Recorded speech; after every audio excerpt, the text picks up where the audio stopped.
The plumber's hands were shaking so badly he could barely hold his wrench. I'd hired him to fix the upstairs bathroom leak, something that had been dripping into the basement ceiling for weeks. When he came up from checking the foundation, his face had gone ghost white.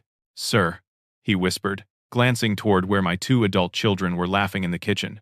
"You need to pack a bag right now. Don't tell them. Just leave this house." My blood turned to ice. My name is Harold Winters, and at 67 years old, I thought I'd seen everything. 30 years as a detective with the Pittsburgh Police Department had shown me the worst of humanity. I'd interrogated murderers, tracked down kidnappers, seen things that would make most people lose faith in the world, but nothing, absolutely nothing, could have prepared me for what was about to unfold in my own home. 3 years ago, I lost my wife Sarah to cancer.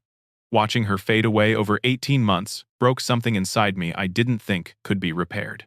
We'd been married for 42 years, raised two beautiful children in our 3-story Victorian house at the end of Maple Ridge Drive in suburban Pennsylvania. The house had been in my family for 4 decades, filled with memories of birthday parties, holiday dinners, and lazy Sunday mornings. After Sarah died, I fell apart. The depression hit me like a freight train. I stopped maintaining the house, stopped answering phone calls from old friends, stopped doing much of anything except sitting in my recliner and staring at photographs. The gutters filled with leaves. The paint started peeling. The garden Sarah had loved so much became overrun with weeds. Then, 6 months ago, my children came home. Jacob, my 32-year-old son, had been working in information technology for a company in Philadelphia. Amanda, my 29-year-old daughter, had been teaching middle school English in Harrisburg, or at least, that's what they told me. When they showed up at my door with suitcases and concerned faces, saying they wanted to take care of their old dad, I nearly cried with relief. "We're worried about you, Dad," Amanda had said, wrapping me in a hug that smelled like the lavender perfume Sarah used to wear. "You can't keep living like this. Let us help." Jacob had been equally insistent. "We're family. That's what families do. We take care of each other." I was so grateful, so touched by their concern, that I didn't ask questions.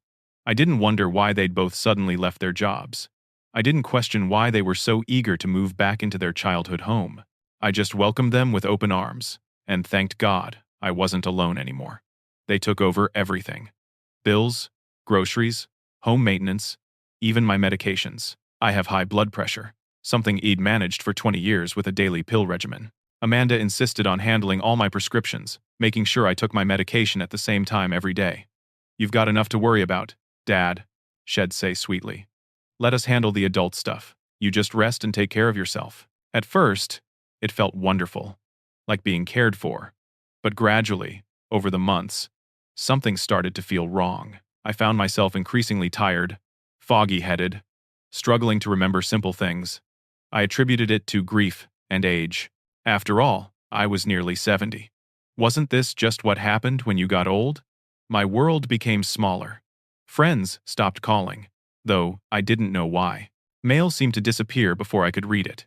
Jacob said he was taking care of correspondence, so I wouldn't be bothered with junk mail and bills. Amanda screened my phone calls, telling me most of them were scammers trying to take advantage of elderly people. I became isolated without even realizing it was happening. The house itself changed too.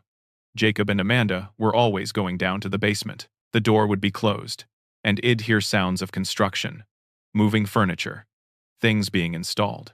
When I asked what they were doing, Jacob explained they were creating a storage system, organizing 40 years' worth of accumulated belongings.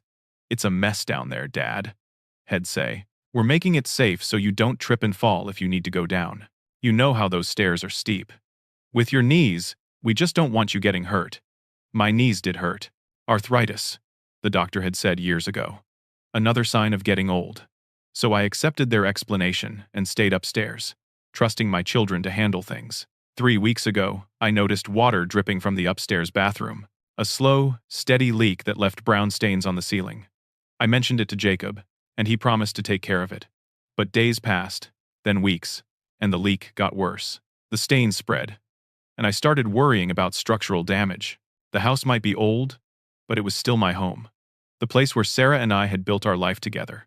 Finally, I did something I hadn't done in months. I made a decision on my own. I called a plumber without telling Jacob or Amanda. It felt like a small rebellion, A tiny assertion of independence.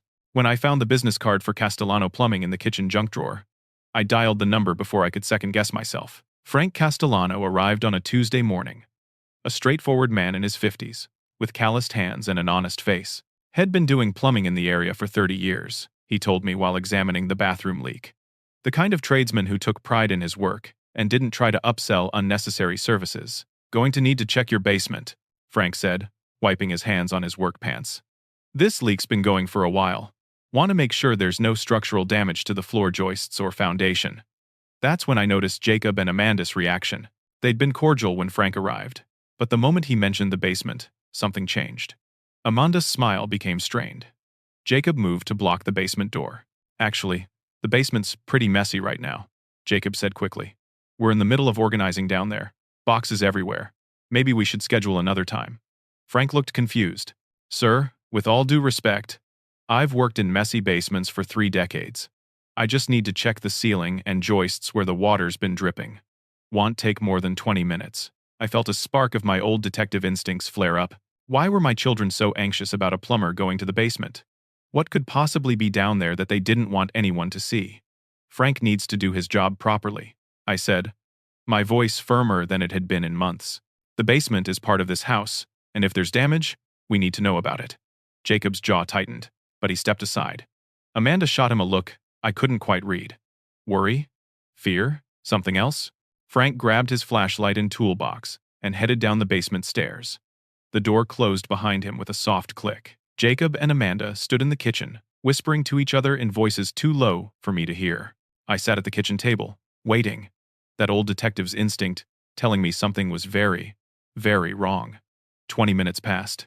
Then, 25. I was about to call down to Frank when I heard his footsteps on the stairs. Heavy, hurried footsteps. The basement door opened, and Frank emerged, looking like he'd seen a ghost.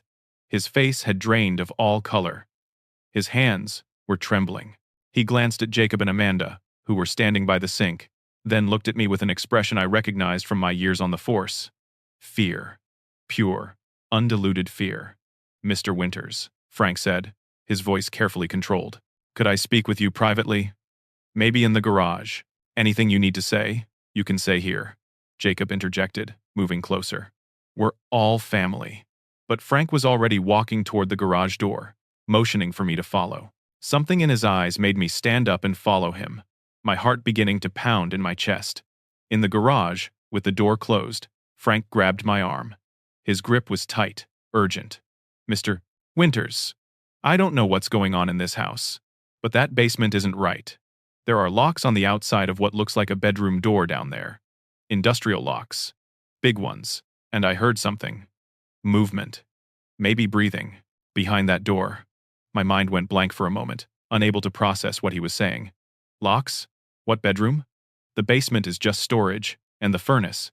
Not anymore. It's not, Frank said, glancing nervously at the door to the house. Someone built a room down there. Drywall. A door. The whole thing. And those locks.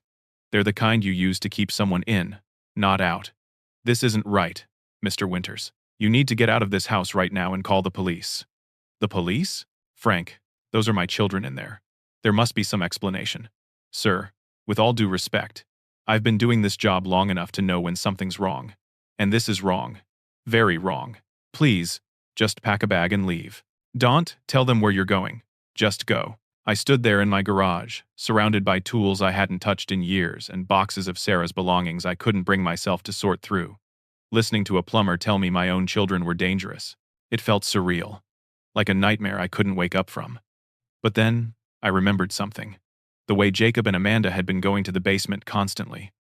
Always with the door closed. Always telling me to stay upstairs because of my knees, because it was dangerous, because they were handling it.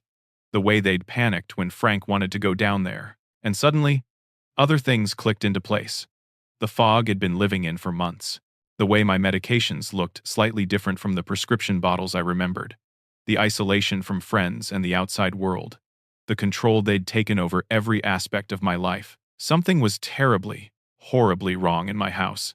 And Frank Castellano, a plumber I'd met 2 hours ago, could see it more clearly than I could. I'll call the police, I heard myself say. After you leave. I'll handle this. Frank looked at me for a long moment, then nodded slowly. You were a cop, right? I remember hearing that about you years ago. Trust your gut, Mr. Winters. Trust what you know is true. He left through the garage door, got in his truck, and drove away. I stood there alone, my detective's mind finally waking up from the fog it had been trapped in for half a year. There was a locked room in my basement. My children didn't want anyone to know about it. And something, was inside that room. I had to know the truth. Even if that truth destroyed everything I thought I knew about my family, I couldn't just run. Not without knowing what was really happening in my own house. Frank's words echoed in my mind, but so did 30 years of police training. You don't flee a crime scene. You investigate it. You uncover the truth. The rest of Tuesday passed in a haze of forced normalcy. I sat in the living room while Jacob and Amanda acted like nothing had happened. They made dinner, chatted about ordinary things, asked if I wanted to watch television with them. Amanda even kissed my forehead goodnight, just like she used to when she was a little girl coming to say goodnight before bed. Take your medication, Dad, she reminded me, handing me the little paper cup with 3 pills and a glass of water. You know how important it is to stay on schedule. I looked at those pills, really looked at them, for the first time in months. They didn't look quite right. The shape was similar to my blood pressure medication, but the color was slightly off. One of them I didn't recognize at all. Thank you, sweetheart, I said, putting the cup to my lips. I pretended to swallow, tucking the pills under my tongue, then took a long drink of water. When Amanda smiled and walked away, I spit the pills into my hand and slipped them into my pocket. It was the first time I'd done that. The first time I'd questioned what my own children were giving me. I'm tired, I announced, standing up from my recliner. Think I'll turn in early tonight. Sleep well, Dad, Jacob called from the couch, not even looking up from his laptop. In my bedroom, I locked the door and examined the pills. 2 of them did look like my regular blood pressure medication, but one was definitely something else. Small, round, pale yellow. I pulled out my phone, something Jacob had insisted on setting up for me months ago, and tried to search for pill identification websites. The internet connection was blocked. Limited access, the screen said. Parental controls enabled. My 32-year-old son had put parental controls on my phone, like I was a child who couldn't be trusted with technology. I felt anger rising in my chest, burning away some of the fog I'd been living in. How had I let this happen? How had I become so passive, so trusting, so weak? There was a new lock on it. A keyed deadbolt that definitely hadn't been there 6 months ago when my children moved in. The old Harold, the detective Harold, would have noticed immediately. But the grieving, drugged Harold had missed it completely. My hand shook as I pulled out my keyring. I still had all my old keys on it, including the original keys to every door in this house. Sarah had always teased me about being a pack rat, never throwing anything away. Now I was grateful for that habit. The third key I tried fit the new deadbolt. It turned with a soft click that sounded like thunder in the silent house. I held my breath, waiting for Jacob or Amanda to come investigate. But the house remained quiet. I opened the basement door and stared down into the darkness. The old wooden stairs descended into shadows. I couldn't remember the last time I'd actually been down there. Months, certainly. Maybe longer. My hand found the light switch, and dim yellow light filled the stairwell. I began to descend, gripping the railing tightly. My knees did hurt, arthritis making each step a small challenge. But the fog in my head was clearing with each passing hour, and I realized my knees weren't nearly as bad as I'd been thinking they were. Had I been exaggerating the pain in my drugged state? Or had Amanda and Jacob been exaggerating it for me, encouraging me to stay upstairs, stay sedentary, stay out of the way? The basement stretched before me, and my breath caught in my throat. It had been completely transformed. What I remembered as an open storage space, cluttered with boxes and old furniture and 40 years of accumulated family belongings, was now divided. Someone had built a proper wall with new drywall, creating a separate room in the far corner. Professional work too, not some amateur construction. The wall was painted, the seams invisible, and in that wall was a door, a solid core door with 3 heavy-duty bolt locks on the outside. The kind of industrial locks you'd see on a commercial building or a warehouse. Locks meant to secure something valuable, or someone imprisoned. My detective's training kicked in fully now, burning through the last remnants of whatever drugs had been clouding my mind. I approached that door slowly, noting every detail. The locks were new, recently installed based on the lack of dust or wear. The door itself was solid, no hollow core that someone could kick through. There was a small gap at the bottom, maybe 3 inches, just enough for air to circulate. I pressed my ear against the door and listened. At first, nothing. Then, so faint I almost missed it. The sound of breathing. Someone was in there. Someone was alive and breathing in a locked room in my basement. "Hello," I called softly. "Is someone there?" The breathing stopped. Total silence. Then a faint whimper, barely audible. A woman's voice, terrified. "Please don't hurt me," the voice whispered. "I'll be quiet. I promise I'll be quiet. Just don't hurt me again." Again. The word hit me like a physical blow. Someone had been hurt, repeatedly, in a room in my house. In my basement. While I'd been sitting upstairs in a drugged haze, watching television and feeling sorry for myself. My hands shook as I reached for the bolt locks. 3 of them, all secured with padlocks. But I'd been a detective for 30 years. I knew how to pick simple padlocks. In my pocket, I still carried my old lockpick set. Habit from decades on the force. Even though I'd been retired for 15 years. Sarah used to joke that I carried it the way other men carried pocket knives. Just in case. The first lock took me 2 minutes. Rusty skills, but still there. The second lock was easier. The third one stuck, and I had to work carefully, listening for any sound from upstairs. My heart pounded so hard I thought it might burst. Finally, all 3 locks hung open. I pulled back the bolts as quietly as I could and turned the door handle. The door swung open to reveal a small room, maybe 10 feet by 12 feet. A mattress lay on the floor in one corner, dirty and stained. A bucket sat in another corner, and the smell told me its purpose. Water bottles were scattered around, some empty, some half full. A single, bare light bulb hung from the ceiling, currently off. And cowering against the far wall was a young woman. She couldn't have been more than 25 years old, thin to the point of emaciation. Her hair was matted and dirty, hanging in clumps around a face marked with bruises in various stages of healing. Her clothes, a t-shirt and sweatpants, were filthy. Her arms showed more bruises, and what looked like rope burns around her wrists. When she saw me, her eyes went wide with terror. She scrambled further into the corner, making herself as small as possible. "Please," she whimpered. "Please, don't. I'll do whatever you want. I won't try to escape again. Just please don't hurt me anymore." My stomach turned over. This woman thought I was here to hurt her. She thought I was one of them. "I'm not going to hurt you," I said, keeping my voice low and gentle, the way I used to speak to traumatized victims when I worked special crimes. "My name is Harold. This is my house. I didn't know you were down here. I'm going to help you." She stared at me, her breathing rapid and shallow. I could see her trying to decide if I was telling the truth or if this was some new torment. "What's your name?" I asked. She didn't answer at first. Then, in a voice barely above a whisper, "Chelsea. Chelsea Porter." The name hit me like electricity. Chelsea Porter. I'd seen that name. Where had I seen it? Flyers. Missing person flyers at the grocery store. The post office. Plastered around town. A young woman with long dark hair and a bright smile. Disappeared 8 months ago. 25 years old.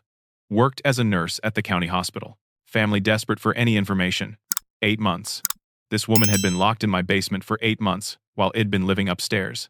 Oblivious. "Chelsea, I'm going to get you out of here," I said, moving slowly so I wouldn't frighten her further. "But I need to know who did this to you. Who locked you down here?" She shook her head frantically. "They'll kill me. If I tell, they'll kill me. They told me what happens to people who talk. Chelsea, please. I need to know." She looked at me with hollow eyes that had seen too much suffering. Then she whispered 2 words that destroyed my world. "Your children." Before I could respond, before I could process what she'd just said, I heard a sound behind me. Footsteps on the basement stairs. I spun around. Jacob stood on the bottom step, wearing sweatpants and a t-shirt, his hair messy from sleep, but his eyes were wide awake and cold as winter ice. Behind him, Amanda appeared, her face expressionless. "Dad," Jacob said, his voice flat and emotionless.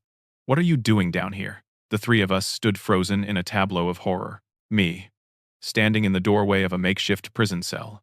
My son and daughter on the basement stairs, blocking my only exit. And behind me, Chelsea Porter, who'd been missing for 8 months, cowering in the corner like a wounded animal. Amanda sighed, a sound of disappointment rather than surprise. We told you to stay upstairs, Dad. We told you the basement wasn't safe for you. This is really disappointing. The casual tone of her voice, like Eid simply broken some household rule, made my blood run cold. This was my little girl. The child Id rocked to sleep when she had nightmares. The daughter Id taught to ride a bike and helped with homework. Now she stood before me, speaking with the emotional detachment of a stranger. Who is she? I demanded, though I already knew. What have you done? Jacob descended the remaining stairs, moving with a confidence that told me had been down here countless times. Her name is Chelsea Porter. I'm sure you've seen the missing posters around town. Her family's been quite persistent with their search efforts. Missing for 8 months? I said, my voice shaking with rage and disbelief. You've been holding her captive for 8 months? In my house. Our house too, technically, Amanda corrected, coming to stand beside her brother. We grew up here. It's as much ours as it is yours. I looked at them, really looked at them, and realized I was staring at strangers. Whatever children Id raised, whatever people Id thought they were, these weren't them. Or maybe Id never known them at all. Why? The word came out as barely more than a whisper. Why would you do this? Jacob glanced at Amanda, and something passed between them. Some unspoken communication born from whatever twisted partnership they'd formed. It's business, Dad, Jacob said, as casually as if he were discussing a legitimate job. Chelsea, here comes from money. Old money. Her family owns 3 car dealerships and a bunch of commercial real estate. They can afford to pay for her safe return. Ransom, I said, the word tasting like poison in my mouth.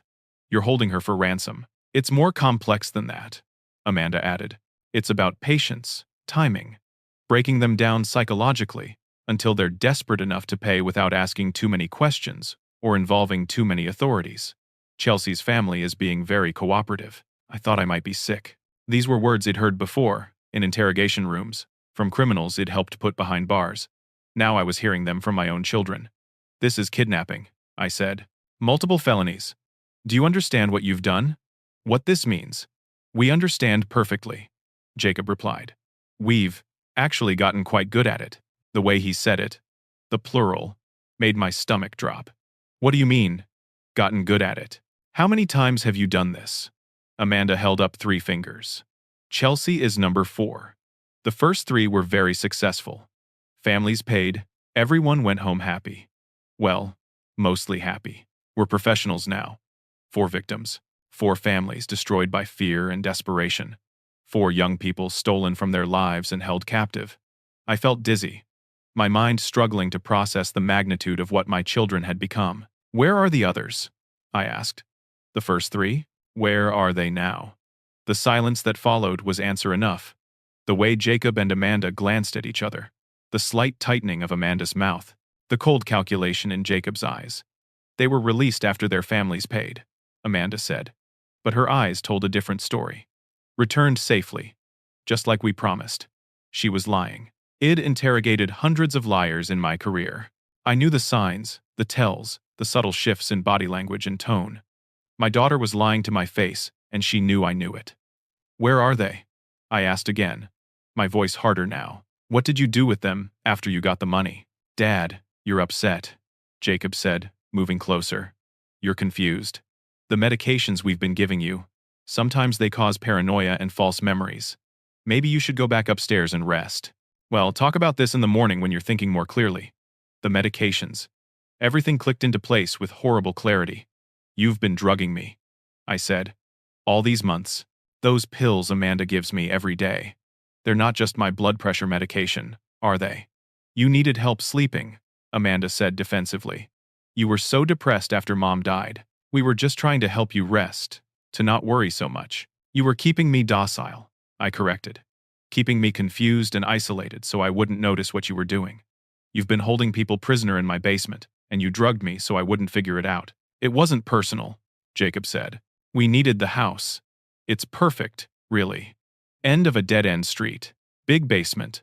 No close neighbors. And having you here made it look normal, legitimate.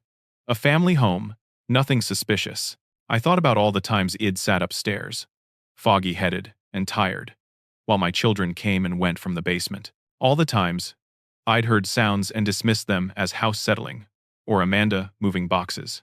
All the meals they'd prepared for me, the medications they'd given me, the way they'd gently discouraged me from going anywhere or seeing anyone. They'd turned me into a prop, a unwitting accomplice in their crimes. What about your jobs? I asked, grasping at straws. Jacob, you worked in IT. Amanda, you were a teacher. What happened? Amanda's face hardened. I got fired 2 years ago. A student claimed I stole money from a field trip fund. It wasn't even that much, just $700. But they made this huge thing out of it. Called me a thief. Destroyed my reputation. I couldn't get another teaching job anywhere. Because you did steal it, I said quietly. Didn't you? Her silence was confirmation. And you? I turned to Jacob. What about your IT job? Downsizing, he said with a shrug. They caught me accessing some accounts I wasn't authorized for. Fired me. Threatened charges if I didn't return the money I'd borrowed. $20,000 for borrowing. Like they'd even miss it. Borrowed. The criminal's word for theft. I'd heard it countless times. From people who couldn't face what they really were. So, you turned to this, I said. To kidnapping. To ransom. To... I couldn't bring myself to say the rest. To murder. We turned to what we're good at, Jacob corrected. Planning, executing, staying ahead of law enforcement. You taught us that, actually. All those years growing up, listening to you talk about cases, about how criminals got caught. You taught us what not to do. The words cut deeper than any knife could have. I'd raised them in a house where I discussed my work, trying to help them understand the importance of justice and law, and instead, it'd given them a blueprint for getting away with crimes. Mom knew, Amanda said suddenly. Did you know that? She figured out I'd stolen from the school. She was going to cut me out of her will. Said I needed to face consequences for my actions. Said she was disappointed in me. The way she said disappointed, with such venom, made me realize something horrible. Sarah's cancer, I said slowly. She was getting better. The treatments were working. Then, suddenly she got worse. The doctors couldn't explain why. The treatments were expensive, Jacob said. $200,000 worth of medical bills. And we were going to inherit everything. Split it evenly. But if she cut Amanda out, that changed things. If she lived long enough to change her will, well, that was a problem. My vision blurred with tears. What did you do? The facility made it easy, Amanda said, her voice devoid of emotion. So many medications, so many procedures. Easy to adjust dosages when we visited. A little more of this, a little less of that. The nurses were always so busy, never double-checking when devoted children offered to help administer medications. I couldn't breathe. The room spun around me. You killed your mother, I whispered. You murdered her. We made it painless, Jacob said, as if that somehow made it better. She didn't suffer. She just slipped away, thinking her loving children were by her side. Sarah. My Sarah. The woman I'd loved for 42 years. Dead. Not from cancer, but from our own children's greed and cruelty. The grief I'd been drowning in for 3 years. The guilt that I should have done more to save her. And all along, it was murder. I felt something break inside me. Some fundamental part of my soul that had still been hoping for an explanation. Some justification that could make sense of this nightmare. But there was no explanation that could justify what they'd done. You're monsters, I said, tears streaming down my face. Both of you. I don't know who you are, but you're not my children. My children died a long time ago. Don't be dramatic, Dad, Amanda said. We're being practical. The world doesn't reward good people. It rewards people who are smart enough to take what they want. You should know that. You spent 30 years watching criminals profit while victims suffered. And I spent 30 years making sure those criminals faced justice. I shot back. That's what you don't understand. There are consequences for actions. There are lines you don't cross. Lines like lying to your father? Jacob asked. Lines like drugging him into compliance? Lines like holding people captive in his basement? I think we crossed those lines months ago, Dad. The question now is, what happens next? He moved closer, and I saw what he was holding in his hand. A syringe, the needle gleaming in the dim basement light. We didn't want it to end this way, Jacob said, his voice almost regretful. We really were trying to take care of you, keep you comfortable, safe, unaware. But you couldn't just stay upstairs and take your medicine like you were supposed to. You had to call that plumber. You had to start asking questions. Amanda pulled out a syringe, too, stepping to Jacob's left, boxing me in. It'll be painless, Dad. Just like Mom. You'll just go to sleep. And in the morning, everyone will think the grief finally became too much. Poor Harold Winters. Never recovered from losing his wife. So tragic. I looked at my children, these strangers wearing familiar faces, and realized they were going to kill me. Right here, right now, in my own basement. They were going to murder me and make it look like suicide or natural causes. And Chelsea Porter, the young woman who'd been their prisoner for 8 months, would die too, because we were both loose ends now, witnesses to their crimes. But they'd forgotten something crucial, something I'd almost forgotten myself, in the fog of grief and drugs. Before I'd retired 15 years ago, before I'd become a widower and a victim, I'd been a Pittsburgh police detective. I'd faced down armed criminals, talked suicidal people off ledges, survived situations that would have broken most people. I'd spent 30 years learning how to survive, how to fight, how to win, when the odds were against me. And somewhere in the last 3 years of grief and isolation, I'd lost that part of myself. But it wasn't gone. It was just buried under pain and medication and broken trust. Now, facing down my own children as they prepared to murder me, I felt that detective coming back to life. "You're going to have to catch me first," I said, and threw myself backward into Chelsea's room, slamming the door between us. The door bought me maybe 5 seconds. Heavy as it was, Jacob and Amanda had the advantage of numbers, and the locks were on their side now. I heard them cursing, heard Jacob's shoulder hit the door as he tried to force it open. Chelsea stared at me in terror. "What are you doing? They'll kill us both." "They're going to kill us anyway," I said, my mind racing through options with a clarity I hadn't felt in months. "How did you get out before? You said you tried to escape." "The ventilation grate," she gasped, pointing to a small metal grate near the ceiling. "It leads to the crawl space. But I got stuck. I'm too weak now to try again." The door shuddered as Jacob hit it again. Wood splintered around the frame. "I need you to trust me," I said to Chelsea. "Can you do that?" She nodded, though her eyes showed she trusted nothing and no one anymore. I didn't blame her. I grabbed the mattress and shoved it against the door just as it burst open. The mattress wouldn't stop them, but it would slow them down. Every second counted now. I ran to the ventilation grate and ripped it from the wall, with strength born from pure adrenaline. The opening was small, maybe 18 inches square. Chelsea was right. She wouldn't fit through anymore. Not in her weakened state. But I was 67 and thin from my own neglect over the past 3 years. "Get as far back as you can," I told Chelsea. "When they come in, scream. Make noise. Do whatever you have to do to buy me time. Where are you going?" To finish this, I pulled myself up and into the ventilation shaft, my old joints screaming in protest.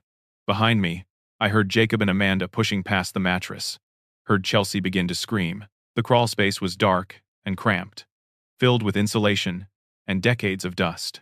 I had no flashlight, only my hands and my memory of this house's layout. It'd been here 40 years. I knew every corner, every hidden space. The shaft led upward, toward the first floor. I crawled through darkness, my hands scraping against rough metal, my breathing loud in the confined space. Behind and below me, I could hear Jacob shouting, Amanda yelling at Chelsea to shut up. I emerged in the space behind the kitchen wall, a gap between the old plaster and newer drywall that Jacob had apparently not known existed. Old houses have secrets, spaces that don't appear on any blueprint. I'd discovered this one 30 years ago, when Wed renovated the kitchen after Amanda was born. I squeezed through the gap and emerged in the kitchen pantry, pushing aside shelves that hadn't been moved in years. My clothes were filthy with dust and insulation. My hands were bleeding. But I was free of the basement, and my children didn't know where I'd gone. The house was dark, except for the basement lights blazing. I could hear Jacob and Amanda down there, searching for me, their voices echoing up through the floor vents. I moved quickly and quietly to my bedroom, decades of police training, overriding the arthritis and age. My hands were shaking as I opened my closet door and reached for the box I kept on the top shelf, hidden behind old sweaters Sarah had knitted. The box was locked, but I had the key on my keyring. Inside were things from my old life. My detective's shield, retired, but still meaningful. Photographs from cases I'd solved, commendations and awards I'd earned. And my service weapon. I'd kept it after retirement, properly registered and locked away. Sarah had never liked having it in the house, but Shed understood it was part of who I was. I hadn't touched it in 15 years. Hadn't even thought about it during my grief-stricken isolation. Now I held the Glock 40 in my hands, feeling its familiar weight. I checked the magazine. Still loaded. I'd always kept it loaded, because an empty gun was just an expensive paperweight. I heard footsteps on the basement stairs. They were coming up, searching for me. I moved to my bedroom door and quietly turned the lock. "Dad," Amanda's voice called through the house, sugar, sweet, and innocent sounding. "Dad, where are you? We're worried about you. You're confused. Let us help you." I didn't answer. I was pulling out my old cell phone, the one Id used before Jacob had set up my new one, with parental controls and monitoring software. I'd thrown it in a drawer and forgotten about it. Now I pulled it out and prayed the battery still had some charge. 3% battery. It would have to be enough. I couldn't call 911. Jacob was an IT expert. Had been monitoring my communications for months. If Head put controls on my new phone, he might be monitoring the house line too. Any call I made would tip him off before help could arrive. But Frank Castellano had given me his card. And more importantly, Frank had seen the locked room. Frank knew something was wrong. Frank would believe me. I found the card in my pocket, crumpled, but readable. My hands shook as I dialed his cell number on my old phone. It rang once, twice, 3 times. "Please answer," I prayed. "Please." "Castellano Plumbing." Frank's voice answered, groggy with sleep. It was nearly 2 in the morning. "Frank, it's Harold Winters," I whispered, keeping my voice as low as possible. "I need you to listen carefully. My children are kidnappers. The woman in that locked room is Chelsea Porter. She's been missing for 8 months. They've been holding her for ransom, and they're trying to kill me right now. I need you to call the police from a payphone or somewhere they can't trace. Tell them to send units to 327 Maple Ridge Drive immediately. Tell them there's a hostage situation in progress, and one of the captors is an IT expert who might be monitoring police communications. Do you understand?" There was a pause. Then Frank's voice came back, fully awake now, and deadly serious. "I'm calling right now from my landline. It's not on any digital network Jacob could access. Police will be there in 10 minutes or less. Can you stay safe that long? I'm going to try. Thank you, Frank. Don't thank me yet. Just stay alive until help gets there." I ended the call as my bedroom door handle rattled. Jacob's voice came through, no longer sweet or cajoling. "Dad, open this door. Don't make this harder than it has to be." I positioned myself behind my bed, weapon drawn, but pointed at the floor. I didn't want to shoot my own children. Despite everything they'd done, everything they'd become, some part of me still remembered pushing them on swings and reading them bedtime stories. But I would shoot if I had to save Chelsea, to stop them from killing anyone else, to make sure Sarah's murder wasn't covered up and forgotten. "The police are coming," I called through the door. I called them. "It's over." Silence. Then Jacob laughed, a sound devoid of humor. "No, you didn't. We control all the phones in this house. We've been monitoring everything for months. You're bluffing." "Am I? Your old phone doesn't know about that one. The one I kept from before you moved in. The one that's not connected to anything you control." Another pause. I heard them whispering urgently. Then Amanda's voice, high and panicked. "Jacob, what if Hez telling the truth? What if they're really coming? Then we leave," Jacob said. "Right now. We take what we can and disappear. We have fake IDs, cash reserves. We've planned for this contingency. What about Dad? What about Chelsea? We don't have time. Come on." I heard them running down the hallway, heard the back door open. I moved to my bedroom window and watched as they ran to Jacob's car in the driveway. But Id played this scenario through in my head during my years in homicide. Id interviewed enough criminals who'd fled, who'd thought they could disappear. Id shot out the tires. Not literally. Not yet.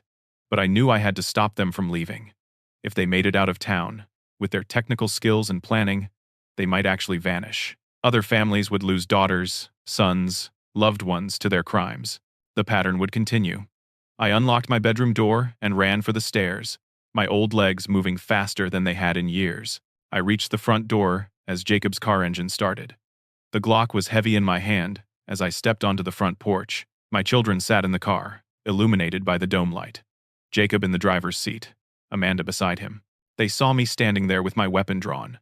For a moment, We all froze. Father and children. Across an impossible divide. Then I aimed at the front tire and fired. The shot echoed through the quiet suburban night like thunder. The tire exploded, the car lurching to one side. I fired again, taking out the second front tire.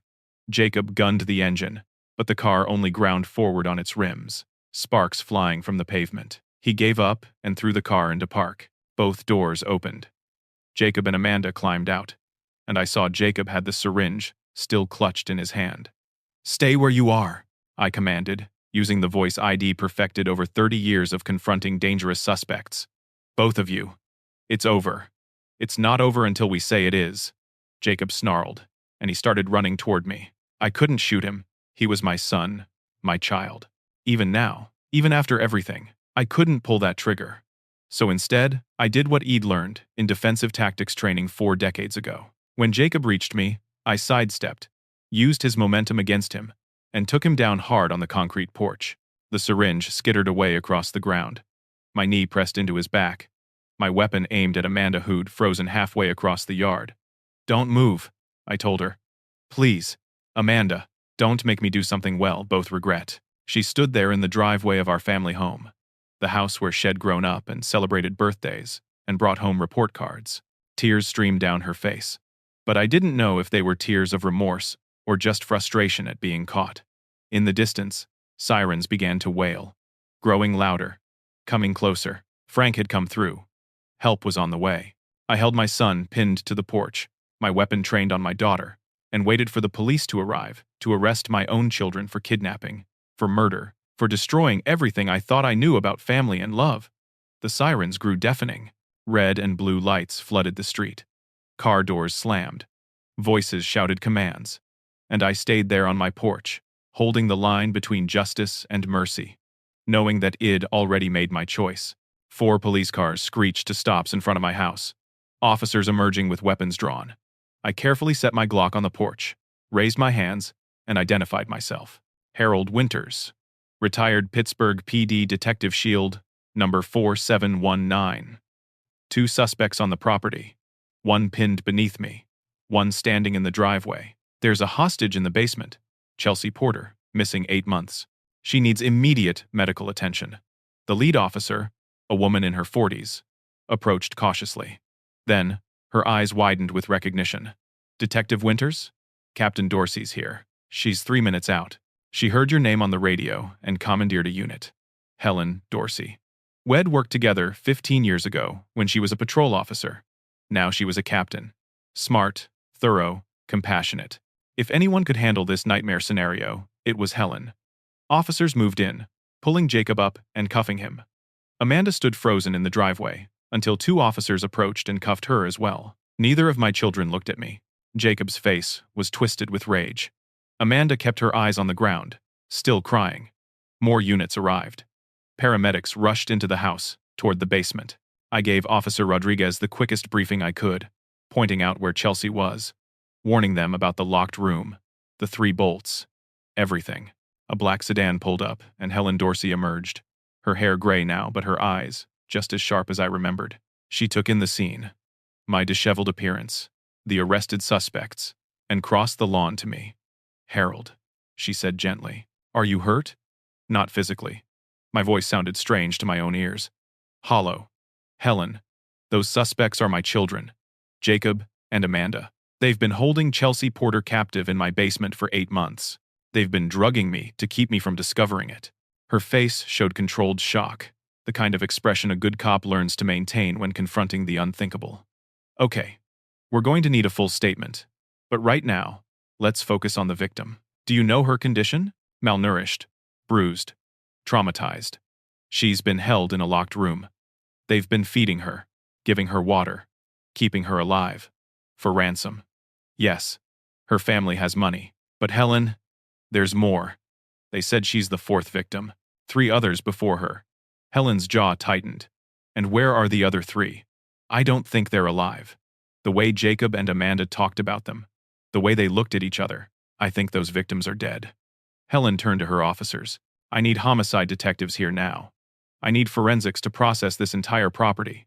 And someone get the FBI field office in Pittsburgh on the line." Multiple kidnappings crosses federal jurisdiction. The next hours passed in a blur of activity.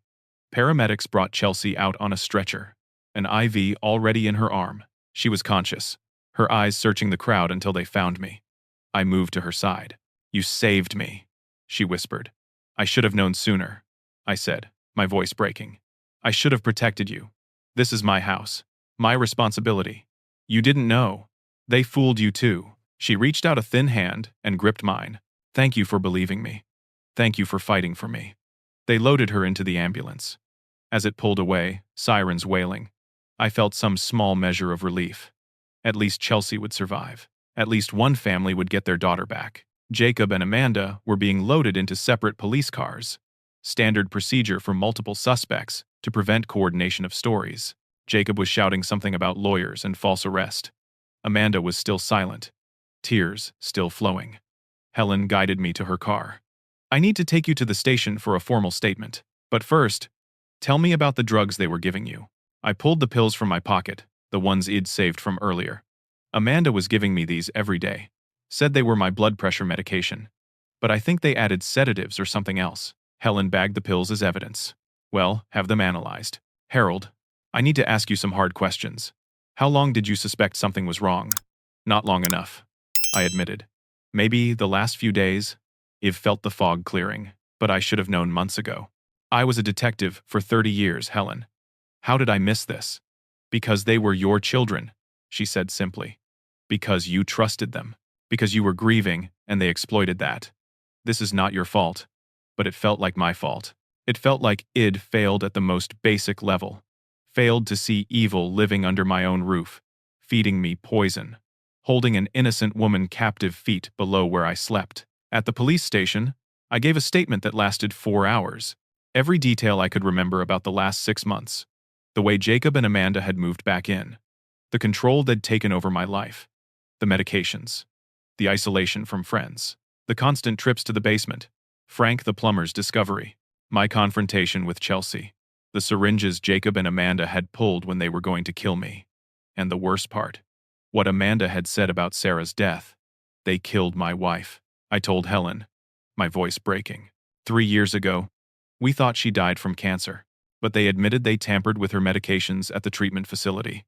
They murdered her because she was going to change her will, cut Amanda out after she got fired for theft.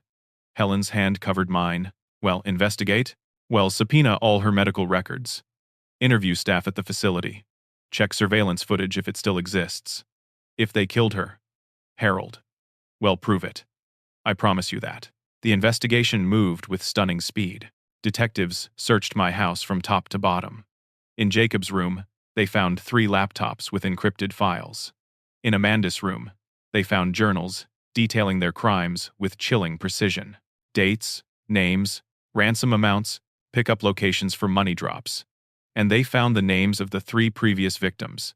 Emily Sanderson disappeared 2 years ago in Philadelphia. Family paid $150,000 ransom. Body found 3 days later in a shallow grave outside the city. Travis Chen disappeared 18 months ago in Harrisburg. Family paid $200,000. Body found 2 months later in a wooded area 20 miles from where he was taken. Kimberly Dawson disappeared 1 year ago in Pittsburgh. Family paid $175,000. Body never found. 3 murders. 3 families destroyed. 3 young people who'd trusted the wrong people, or been in the wrong place, or simply had parents wealthy enough to make them targets. And it had all happened while I lived upstairs in a drugged haze, unaware that my own children had become serial killers. The evidence was overwhelming. Financial records showing deposits matching ransom amounts. Digital communications between Jacob and Amanda planning the kidnappings. Chelsea's testimony. The locked room in my basement with Jacob and Amanda's fingerprints on the bolts and padlocks. The district attorney filed charges. Multiple counts of kidnapping. 3 counts of first-degree murder. Attempted murder of Chelsea and me. Fraud. Theft. The list went on for pages. The trial happened 9 months later. I had to sit in that courtroom and listen to every detail of what my children had done. Chelsea testified about her 8 months in captivity. The beatings when she tried to escape. The psychological torture of hearing her family's desperate pleas on news broadcasts that Jacob would play for her through the door. The certainty that she was going to die. The families of Emily, Travis, and Kimberly testified about their losses. The false hope when they paid ransoms. The devastation when bodies were found. The betrayal of promises made and broken. And I had to testify against my own children.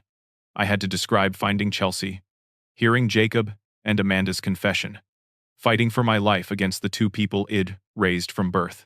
Jacob showed no remorse throughout the trial. He sat at the defense table with an expression of cold contempt, as if everyone else was the problem for not understanding his right to take what he wanted. When he testified, he tried to claim I was senile, that Chelsea had been a willing participant in some scheme, that the evidence was planted. No one believed him. Amanda tried a different approach. She cried on the stand, claimed Jacob had manipulated her, said she'd been afraid to stop him, but her own journals betrayed her. Page after page of detailed planning, calculating discussions of how much ransom to demand, cold evaluations of which victims to choose. The prosecutor introduced evidence about Sarah's death. Medical examiners had reviewed her records and found irregularities in her medication logs that matched times when Jacob and Amanda had visited, traces of substances that shouldn't have been present. Staff members who remembered the devoted children who'd been so eager to help administer treatments. They'd murdered their own mother for inheritance money, then spent 3 years pretending to grieve alongside me. The jury deliberated for 6 hours. When they returned, the verdict was unanimous on all counts. Guilty. The judge, a stern woman in her 60s, who'd heard decades of cases, showed no mercy at sentencing. You have betrayed every trust, she told Jacob and Amanda. You betrayed your victims, their families, and most profoundly, your own father. You turned his home into a house of horrors while poisoning him into complacency. You murdered your own mother for money. You are among the most dangerous criminals I have encountered in my 30 years on this bench. Life sentences without possibility of parole for both of them. Multiple consecutive terms that ensured they would never walk free again. Even if somehow one sentence was overturned, dozens more remained. Jacob was taken away, still proclaiming his innocence, still angry at being caught. Amanda looked at me as they led her out of the courtroom. Our eyes met for just a moment, and I thought I saw something there. Regret, shame, or just sorrow that her plan had failed. I didn't know, and I realized I'd never really known either of them at all. The months after the trial were the darkest of my life. Darker even than losing Sarah, because at least then, I'd had grief tempered by good memories. Now those memories were poisoned. Every birthday party, every family dinner, every moment I thought wed, shared in love. I had to wonder if my children had already been capable of what they'd eventually done. Had Amanda already been a thief at 15 when I'd helped her study for exams? Had Jacob already been cruel at 12 when I'd taught him to change a car tire? Or had something happened to them? Some crucial moment when they'd chosen darkness over light? I'd never know. The house on Maple Ridge Drive went up for sale. I couldn't live there anymore. Couldn't walk through rooms where Chelsea had been imprisoned, where my children had plotted murders, where I'd been drugged and manipulated for months. A young couple bought it, planning to renovate completely. I hoped they'd be happy there. I hoped they'd fill it with better memories than the ones I was leaving behind. I moved into a small apartment downtown, close to the police station where Helen Dorsey worked. She checked on me regularly those first months, making sure I was eating, sleeping, taking care of myself. Frank the plumber visited too, becoming an unlikely friend. He'd say he was just checking that my apartment's water pressure was okay, but really, he was checking on me. The media attention was intense. Detectives' children were serial killers made national headlines. News crews camped outside the courthouse during the trial. Reporters wanted interviews. Book deals were offered. Television producers called, wanting to make a movie about the case. I refused them all. This wasn't entertainment. This was tragedy. 3 young people dead. Chelsea traumatized for life. A family destroyed. There was nothing in this story worth celebrating or profiting from. Some people in town blamed me, whispered that I should have known, should have seen the signs, should have been a better father. Others were sympathetic, understanding that even trained detectives can be fooled by people they love and trust. I didn't know which group was right. Maybe both, maybe neither. Chelsea Porter recovered physically, though the psychological scars would take longer to heal. 6 months after the trial, she came to visit me at my apartment. She looked healthy again, her hair clean and styled, her bruises long faded. I wanted to thank you in person, she said, sitting in my small living room. Without you, I'd be dead. My family would never have known what happened to me. I should have found you sooner, I said, the guilt still heavy. You suffered for 8 months in my house while I was upstairs taking drugs they were feeding me. You didn't know, she insisted. They fooled you just like they fooled everyone else. Harold, you saved my life. You fought your own children to protect me. That took more courage than I can imagine. It took too long, I said quietly. But you did it. She reached across and took my hand. You chose to do the right thing, even when it cost you everything. That matters. That means everything to me and my family. After she left, I sat in my apartment and thought about choices. About the moment in the basement when I could have pretended not to see what was happening. Could have walked away and left Chelsea to her fate. About the moment on my porch when I could have let Jacob and Amanda flee instead of shooting out their tires. I'd made the hardest choices of my life that night, and I'd do them again, even knowing the cost. Helen Dorsey suggested I get involved with advocacy work. There were organizations that helped families of missing persons, that pushed for better investigation procedures, that provided support to victims of violent crime. I started volunteering with one such organization, the National Center for Missing Persons. At first, I just answered phones. Later, I began training police departments on recognizing signs of family crimes and domestic abuse. I used my decades of experience and the painful lesson of my own blindness to help others see what I'd missed. I spoke at community centers and churches, sharing my story honestly, the good parts and the terrible parts. How love had blinded me, how grief had made me vulnerable, how evil often wears a familiar face. And I talked about the importance of choosing justice over loyalty when they conflict. About how the hardest thing in life is sometimes doing the right thing when it breaks your heart. A year after the trial, I used what little money remained from Sarah's estate, the portion Jacob and Amanda hadn't stolen, to start a foundation in her name. The Sarah Winters Foundation for Missing Persons provided resources to families searching for loved ones. We funded investigations, provided counseling services, and advocated for better laws to protect vulnerable people. It felt right to honor Sarah this way, to turn the money they'd killed her for into something that would help others. Something good, rising from evil. I made new friends through the foundation and volunteer work. People who understood loss and trauma. People who'd survived their own nightmares and were working to help others survive theirs. Frank the plumber became a regular fixture in my life, stopping by for coffee and conversation, making sure I stayed connected to the world. The anniversary of Sarah's death came around, 3 years after I'd lost her. 1 year after I'd learned the truth about how she died. I visited her grave and told her everything. About what our children had become. About how I'd stopped them. About how I was trying to honor her memory by helping others. I'm sorry, I said to her headstone. I'm sorry I didn't see what they were. I'm sorry I couldn't protect you. But I'm trying to make it right. I'm trying to use this nightmare to prevent others from suffering. The wind rustled through the cemetery trees, and I imagined it was Sarah telling me she understood, that she forgave me, that she was proud I'd chosen truth over comfort, justice over false mercy. 2 years after the trial, Chelsea Porter got married. She invited me to the wedding, saying I was the reason Shed lived to have that day. I watched her walk down the aisle, healthy and happy, and felt the first real peace I'd experienced since that terrible night when the plumber had come up from my basement with terror in his eyes. One life saved.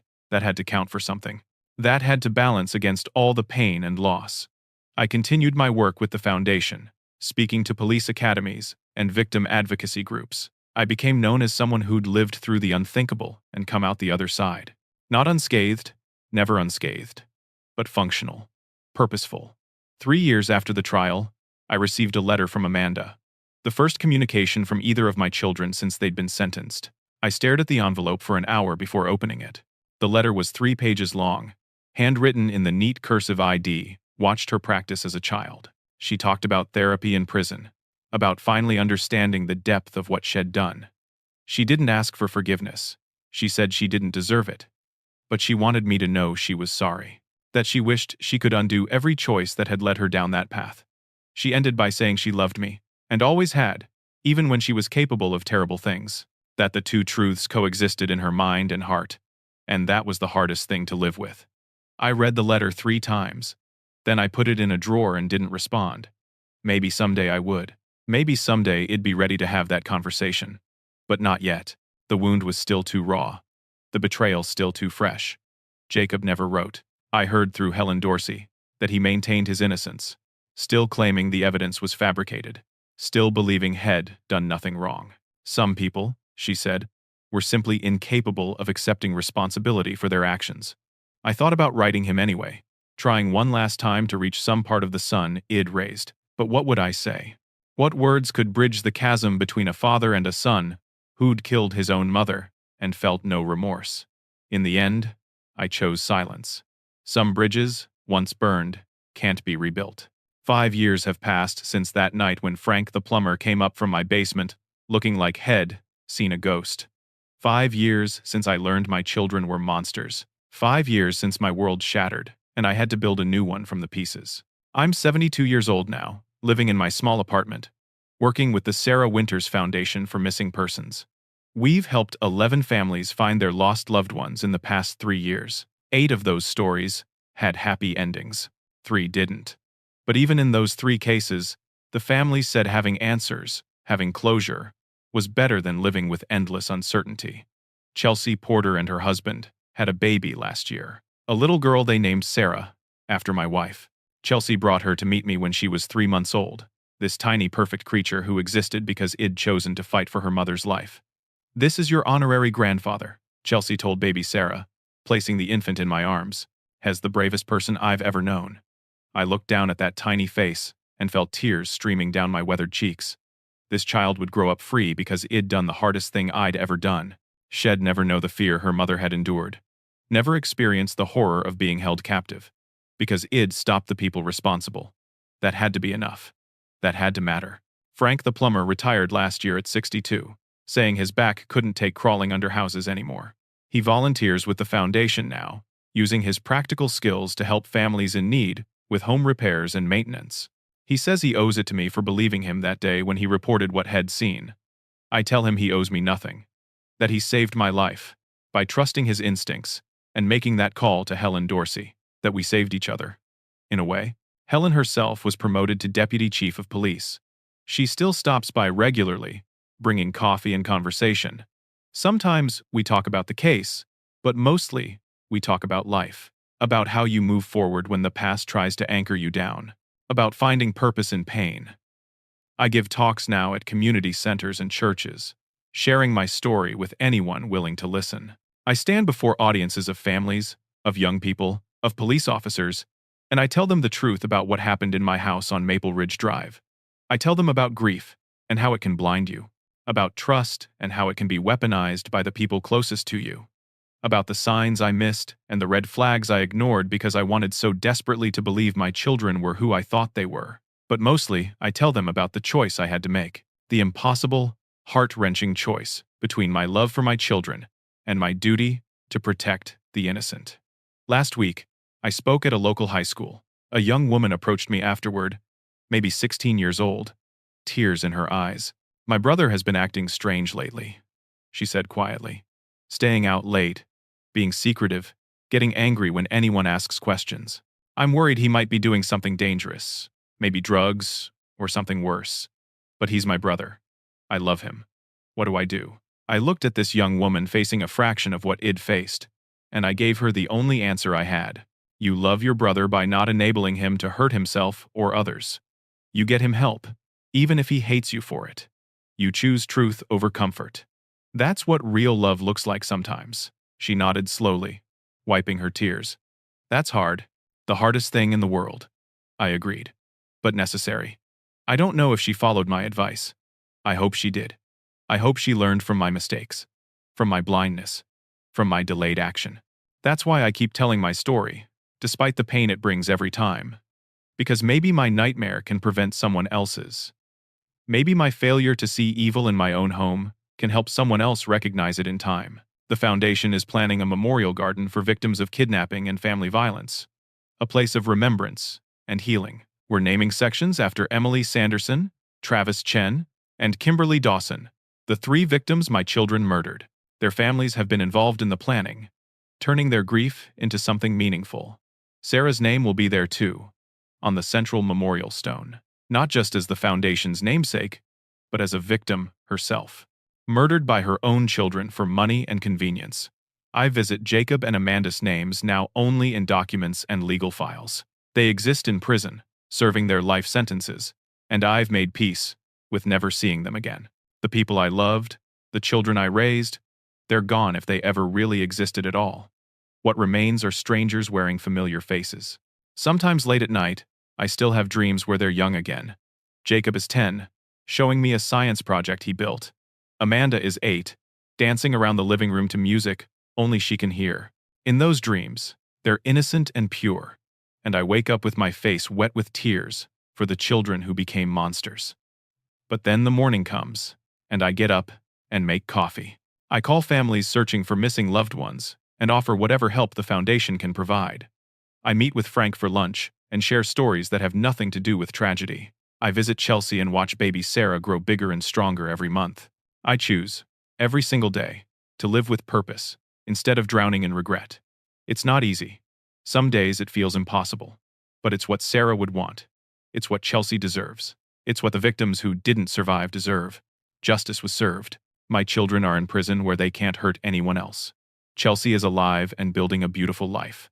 The families of Emily, Travis, and Kimberly have answers, even if those answers break their hearts. The ending is as close to happy as possible given the circumstances.